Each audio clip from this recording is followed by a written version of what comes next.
Gaël Menanto, bonjour. Bonjour. Alors, vous êtes bénévole de la SHV, mais je crois plus particulièrement sur la partie attelage de ce concours. Oui, depuis maintenant 4 ans, je suis rentré à la SHV en tant que bénévole pour plus m'occuper des manifestations attelage, quoi. Avec l'aide de Patrick Michaud et Jean-Pierre, le président, qui m'ont bien lancé dans cette partie-là, quoi. Alors, s'occuper de l'attelage, ça veut dire quoi? Ça veut dire qu'on bosse depuis une semaine maintenant, et qu'est-ce qu'on fait quand on dit on s'occupe de l'attelage? Alors, on prépare. Bon, il y a la préparation terrain. Donc, on commence par construire les obstacles d'attelage. Après, je m'occupe aussi quand même de trouver les personnes, enfin les chronométreurs, les commissaires aux obstacles. Ça, c'est moi qui m'en occupe. Ah, d'accord. Après, tout ce qui est les officiels de concours, ça, c'est Jean-Pierre et Patrick qui doivent s'occuper de les trouver. Enfin, c'est leur responsabilité. Et moi, je m'occupe vraiment que de la partie technique terrain, quoi. La construction des obstacles, la mise en place du parcours du marathon, les maniabilités, la mise en place de la carrière de dressage. Et puis voilà, les chronométreurs, donc les bénévoles qui sont là, qui ne sont pas forcément des officiels de concours, mais qui sont bien utiles auxquels on a besoin pour pouvoir, Pour que ça se déroule pour bien. pouvoir dérouler les épreuves correctement, quoi. D'accord. Alors moi je voulais savoir par rapport à la construction des obstacles, est-ce que c'est vous qui les imaginez ou il y a des choses très précises à faire? On peut peut-être pas avoir plusieurs configurations ou comment ça se passe ça? Non. Alors, depuis quelques années, on construisait des obstacles nous-mêmes. Ça veut dire que c'était des pieux enfoncés en terre qu'on habillait après avec soit des barres en bois, soit des filets de chantier. Enfin, on décorait nos obstacles et voilà, on créait des triangles, des carrés et tout. Maintenant, on rentre enfin, voilà, ce qui devient à la mode de plus en plus, c'est les obstacles mobiles.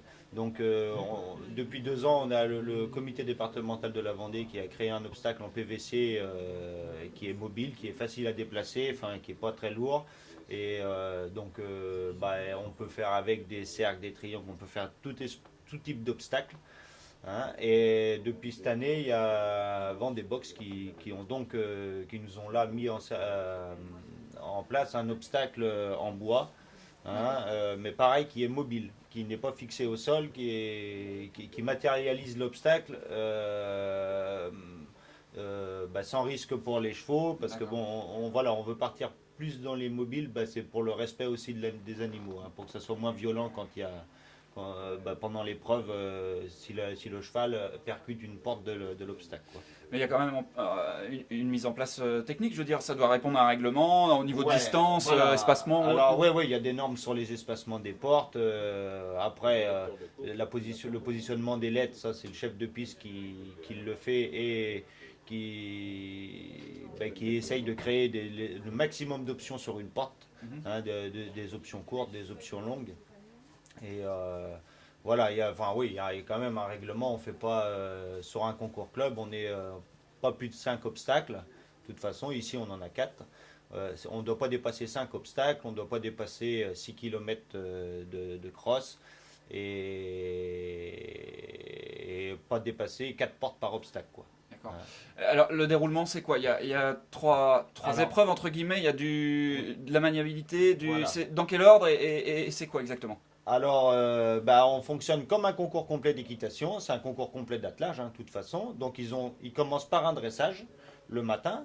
Donc, ils ont une reprise de dressage qui dure à peu près 7 minutes.